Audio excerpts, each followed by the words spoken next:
Welcome to Oklahoma Gardening. Today we learn more about how Shape Your Future is changing lives with horticulture and healthy recipes.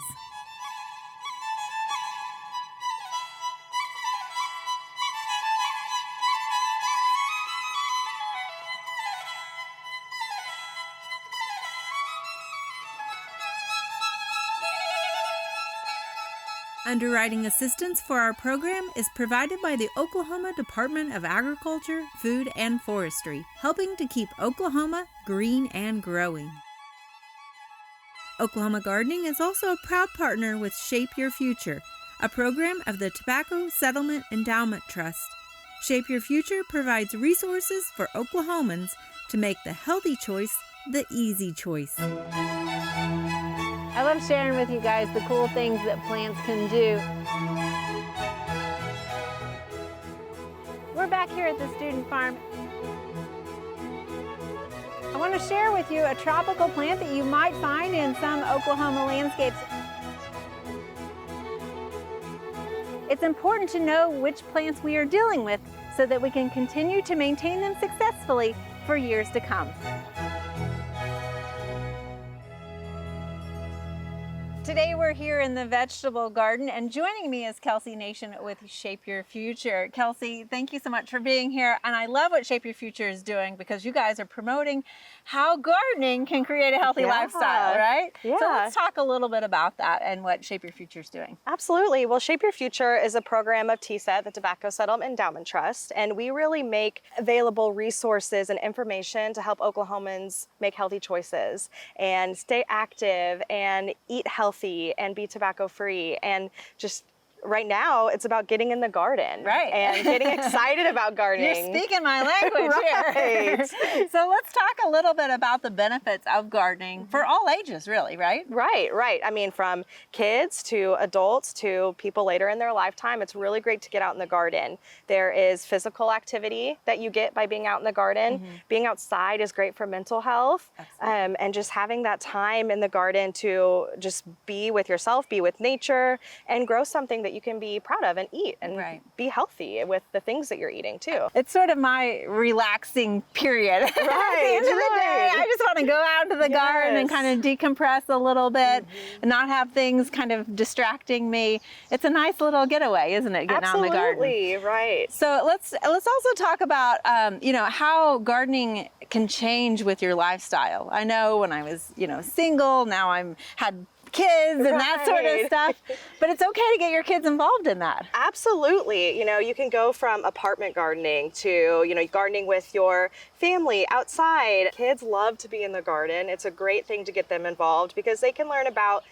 being active outside. They can learn about nutrition and that they can grow their own food, and they love having a part in it and just that responsibility of, hey, I did this, I helped, to see how things grow. And I know my kids have a lot more energy than I do sometimes, so having open spaces is so important for them to get some of that energy out, right? Absolutely. Let's talk a little bit about when we get older too, right? So we're gonna get older, our knees might not bend as well, our back might not be as well, but there's ways to incorporate gardening also when you get older. Yeah, absolutely. There's raised beds that people can garden with, and the mental health benefits too of when you're older and you're gardening. Older adults can participate and still have the same benefits of getting outside, spending time, being with, even if you garden with your friends in a community and get that community aspect too, and still eating delicious foods that you've grown yourself. Right. It can be a little cheaper as well. You're not going down and spending all the money on the produce. You have it right in your backyard. You can go and pick fresh vegetables and you know how they've been treated, and so it's kind of like, I think we're all guilty of picking a little bit out in the garden and nibbling on it right then. It tends to taste better, right? So let's also talk about getting out into the garden and some of the mental health, but also just the science and the learning that can happen for kids out in the garden as well. Yeah, so kids, they are really great about learning with doing. And so getting them outside, getting them into the garden actually digging and planting, and they can see how things are growing, and they can learn about the process and where food comes from. Right. You know, versus just, oh, well, I picked this up at the store, which is great. But when they see it happening and they've taken part in that, they learn, okay, this is where my food comes from. They can learn about the nutrition facts of it. They can get recipes and start cooking with the ingredients and just learning about that so that they can take that with them throughout their lives. I find that they're a little bit more likely to try things if they've grown it too. Yes. So I know Shape Your Future has a lot of different resources available. Can you tell us a little bit about some of those? Yeah, we have a lot of different resources, you know, for planting vegetables, fruits, things in your garden. There's information about apartment gardening. There's information about if you have a home, backyard gardening, you know, information about how it doesn't have to be perfect. You know, I mean, who has the perfect garden? It's an experiment a little bit, right? Have fun with it. Right. And, you know, it could be something small. It could just be, you know, a tomato plant. Right. You could start with that. And there's resources about getting recipes from the things that you grow. Okay. So if you want to have, you know, fresh vegetables or fruits or things to eat, you can use those in the recipes that we have on our new website feature at shapeyourfutureok.com. And you can build recipes out, you can build menu plans for the week, and it's really great. And you can incorporate the things that you've grown in your garden. Excellent. So you're going to get us all organized for the week, the busy moms at home and things like that. Yes. So also, I believe there's some activities as well, because I know I've put in some coloring sheets and stuff. So yeah, there's lots of great activities for kids in the garden too. There's a scavenger hunt that they can take part in, just so that they can come and explore and learn. Right. You know, again, it doesn't have to be perfect for them either. They can just come out here and learn and just to be in the garden and be outside. Yeah. And there's coloring sheets, like you said, that they can start to learn about the different things that they can grow and they can have part in and take that ownership and really know what's going on their plates and get excited about that too. Absolutely. I love taking my kids out because they actually are looking at it from a literally a different perspective, right? And so they're seeing things that I wouldn't notice. They're bringing it to my attention. Sometimes they slow me down, and in a good way, you know, to take advantage and really sink in and absorb everything that they're seeing. So absolutely, let's get the kids, let's get families out in the garden. More people should be gardening, and I appreciate Shape Your Future and what you guys are doing. Thank you so much. Thank you.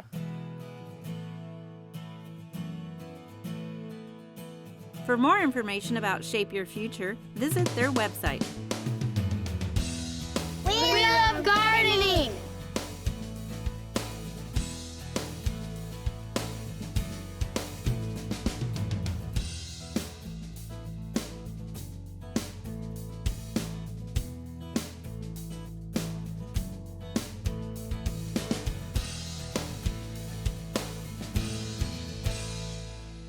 Today I'm excited to be at the Eastern Oklahoma Catholic Charities main campus here in Tulsa, and in their beautiful garden that's right here in the heart of their campus. And joining me is Anita Mills. Anita, you're the one that has the privilege of being the garden manager, right? Yes, indeed. Thank you. It's a beautiful garden here. Let's talk a little bit about how it got established and why it's right here in the center of everything. It's the life, right? It is truly the life, and it has become an integral part of this campus. It was not always so. This was bare ground. Actually, it was grass, and we had a garden over at the backside of the residences, and nobody knew we had a garden. But putting it here with the cross in the center just made all the difference in the world. Right. So tell me a little bit about the mission of this garden. Our mission can be summarized in body, mind, and spirit. We provide fresh air and exercise as well as feed people. So it's good for health, physical health. Mind, we teach. We learn every day what's going on in the garden and how everything works together. But we also teach children that come and volunteer. All of our volunteers learn, and we're building some lesson plans. So then there's soul. And you can't be in a garden and amongst nature and stay stressed and anxious. Right. It calms the spirit, calms the soul. And I see staff out here periodically wandering through the garden, drinking in the green. Absolutely. It's beautiful out here. There's a lot of activity that's happening around us. But this garden doesn't happen overnight. This took a lot of effort. You can tell there's a lot of material that went into this. Let's talk a little bit about how you established the garden. The physical build has taken over a year, from late 2022 to the end of 2023. And we have filled the beds without going out and getting truckloads of soil. We have used waste from the market. We have a garden bed over here that is composting underneath all of the rotten tomatoes that were coming out of the market. I love that idea. That is terrific. You might as well make the soil, right? Yes. Yes. It's composting in place. My grandmother used to dig a hole and put her kitchen waste in the hole and cover it up and then go over and dig another hole. Right, right. So you didn't need a compost pile. But we have used what is available. We now have 6 bales of moldy straw or moldy hay that came in from a staff member. We're going to incorporate that as mulch and fill in the beds. We've used mulch from the green waste site. We have put very little money into filling these beds because we have used what is available and at hand. That's fantastic. And it means that other people get to participate. When Restored Organics, just south of the freeway site, was going out of business, they brought over 5 cubic yards of compost for us. Well, and I know you've got a lot of outside entities that have helped you build this. I mean, this is a lot of labor that's gone into this. And who also is maintaining it as we go forward? I have a wonderful group of volunteers that are very engaged, who are knowledgeable gardeners and teach me things. And we also get corporations who are doing service hours. We get schools that bring classes here for service hours. It's a community resource. It's a place to come and learn. Well, it looks like you guys are growing a lot. And you mentioned a little bit about this produce goes into your food offerings that you have for the community? Mainly the food goes into the kitchen first. Okay. The kitchen prepares meals for the staff and volunteers daily, and then twice a week prepares food for all comers. Okay. Including our neighbors. Also, if there's a lot of overage, they will package things like salsa mix or meal kits and put it in the refrigerator or freezer case in the market. Our food pantry is a client choice pantry, which is called the Market. Okay. And it is a small supermarket where people go up and down the aisles and choose what they want. We have a couple of kiosks with fruit and vegetables. And last week we harvested 73 pounds of onions. One onion was 3 pounds. And we took it directly into the market and it was gone like that. That's fantastic. I would love to have a kiosk that says fresh pick, but I don't know if we have that production capability yet. Well, and I know that you're having such success with this that you're also hearing that some of your other satellite branches might be doing something similar with gardens. Is that correct? Yes, 3 years ago we helped install a garden at St. Anne's in Broken Arrow, next to the Mission of Compassion food pantry, and I just heard that they were putting their tomatoes and their produce that's coming out of the garden into their pantry. 2 months ago I was down in Muskogee. They had just expanded their garden, so we're offering them support as they need it. We don't do, we consult, and when we get a lot of resources like a lot of seeds or a lot of plants, I will put out the word to them. Okay. And let them take advantage of that. As a TSET grantee, I know you guys received a grant. Let's talk a little bit about how they benefited your garden here specifically. Oh, they've been wonderful. Number one, most of the second phase, which was over 700 square feet of beds, were financed with the TSET grant. It was wonderful. And then we did a joint workshop on beginning gardening here about, what was it, May, I think. Well, gardening is contagious, and it looks like it's definitely catching on right here with Eastern Oklahoma Catholic Charities. Thank you so much, Anita, for joining us. Well, thank you for coming out, and you're welcome in the garden anytime. And we always need help. Well, let's get to it. Okay, thank you.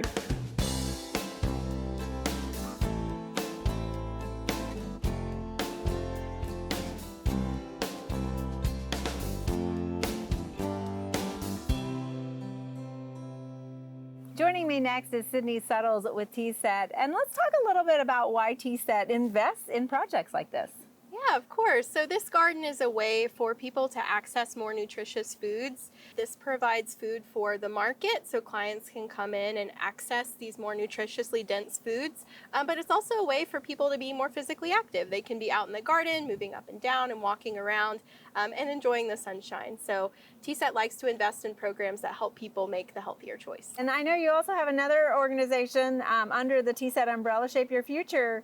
Let's talk a little bit about what they provide to the clientele as well. Yeah, Shape Your Future is one of many programs at TSET, but what I think is neat about its connection with the garden here is Shape Your Future can provide information about how to use specific produce. So maybe there's a vegetable you've never cooked with before and you're unfamiliar. You can find recipes and ideas on the Shape Your Future website. And this is just one example. You guys have examples all over the state, correct? Yeah, TSET has a variety of programs that span every county in Oklahoma.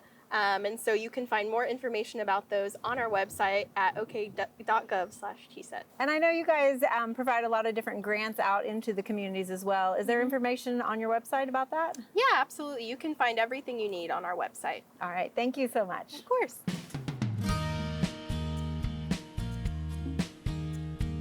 For more information about Shape Your Future, visit their website.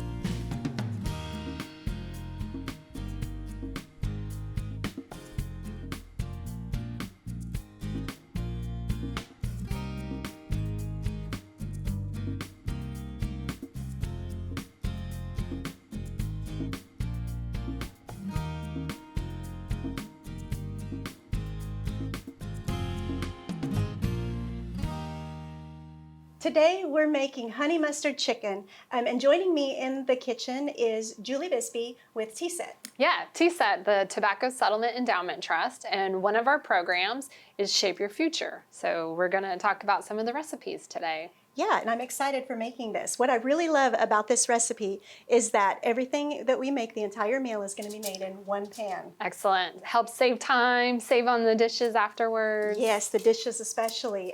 So if you're somebody that likes to cook, but you don't like to do the dishes, this is a perfect recipe. We've already preheated the oven to 425 degrees. We lined our pan with foil, which if you don't have aluminum foil, you don't have to do that step, but I really recommend it. It's going to make cleanup so much easier. Especially when you're trying to avoid the dishes. Right, Yeah. right. So we drizzled a little bit of olive oil on the pan and then added the chicken. Now, unlike the vegetables that we need to wash, before we prepare those, chicken we don't need to wash. So we put that directly on the pan. No, it's actually recommended that you don't wash chicken because you actually can increase the risk of contamination when you wash it. When you wash chicken underwater, the splatter that it creates, it can contaminate your kitchen surfaces, your countertops, utensils, or even the food that's nearby. So we just put that directly to the pan, no prep. Now we've got a variety of some different kinds of potatoes. We've got, some as small as this or the larger ones. For the smaller potatoes, I'm just going to cut these in half. But for the larger ones, like this guy here, I'm going to cut that probably into quarters just to make sure that it's, pretty similar in size so that they cook more evenly. We want everything to turn out about the same. Actually, I might cut some of these pieces in. That's such a beautiful purple potato. It is, isn't it? It's a pretty color. But while I cut up the rest of these potatoes, would you want to share a little bit of information about TSET or Shape Your Future? Yeah, so TSET is a state grant-making agency, and we do a variety of programs, and the one that we're here to talk about today is Shape Your Future.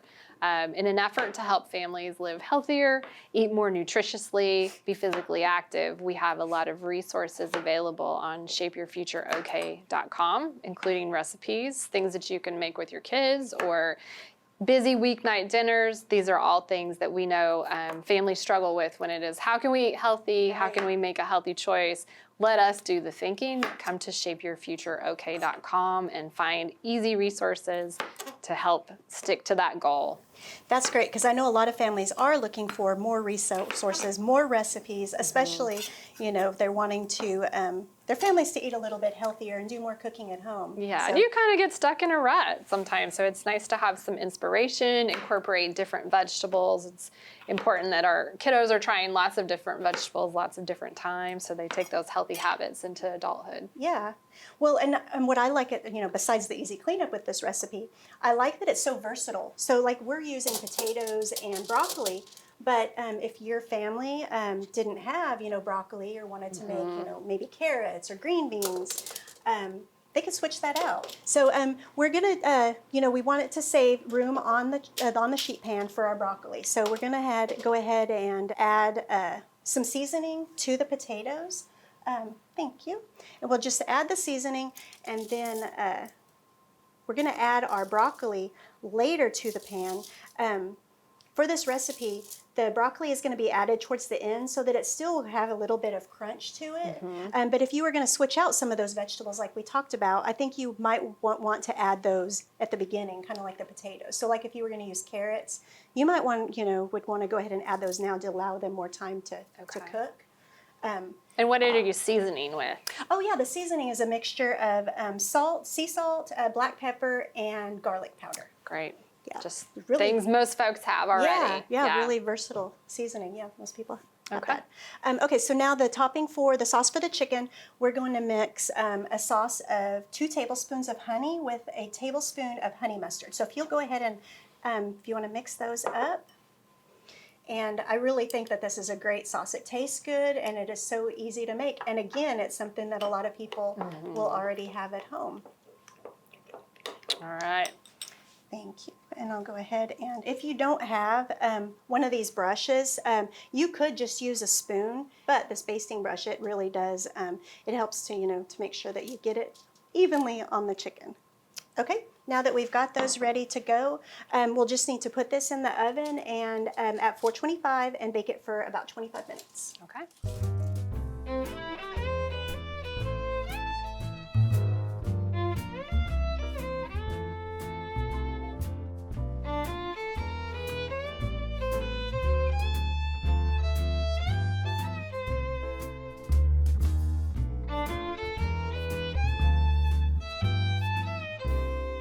Well, now that our chicken and our vegetables have started to brown a little bit and the juices are running clear, we're going to go ahead and add the broccoli. Okay. Now again, the reason that we're just adding the broccoli at the end of this instead of at the beginning is that we just want it to soften a little bit.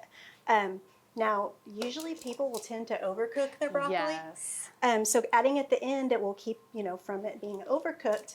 But again, if you were using something else, like maybe frozen vegetables, like if you had frozen broccoli or a different kind of vegetable, you might want to add that a little bit earlier on in the cooking, just to give it a little bit more time. You could use frozen if you had it, if that was what you had available. You could, definitely. Okay. Yeah. Very good. And that would be a good option, if that's what somebody had available. So now we're just going to add the broccoli to the pan, and then we'll just drizzle about a tablespoon of olive oil on top of the broccoli. Yeah, I think you're right on the cooking time. People have, strong memories of overly cooked vegetables. Yes. Yeah. But just through the oven, just a little tender crisp. Yeah. Excellent. That way it still has a little bit of texture and crunch to it. Okay, now we'll put these back in the oven for just about 5 to 10 minutes. Okay.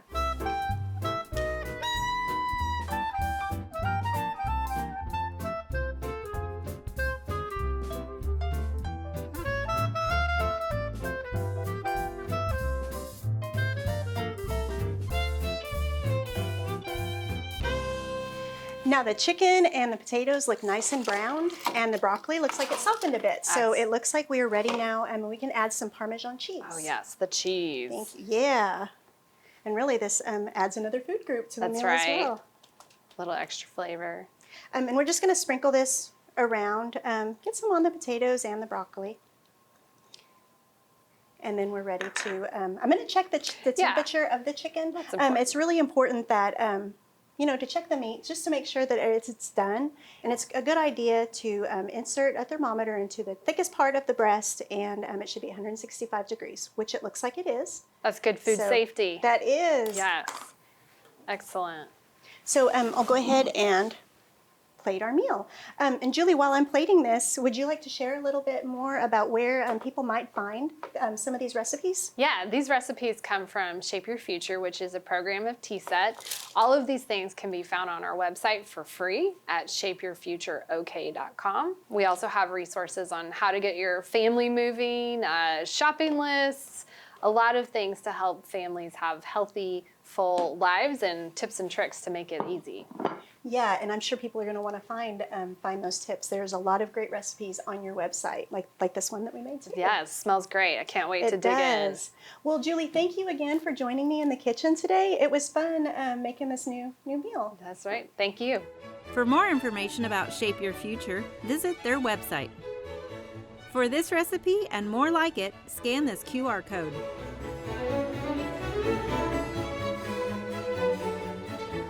Oklahoma Gardening wants to continue bringing you the best gardening information, and to do that, we want to hear from you, the viewers. Please scan this QR code to share your thoughts, ideas, and interests with us.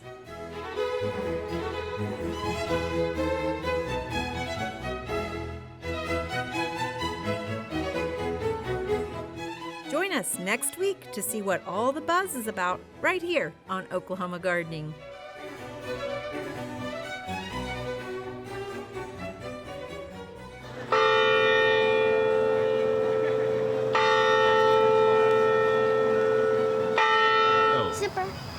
Scary. Oh boy, my heart. The jump.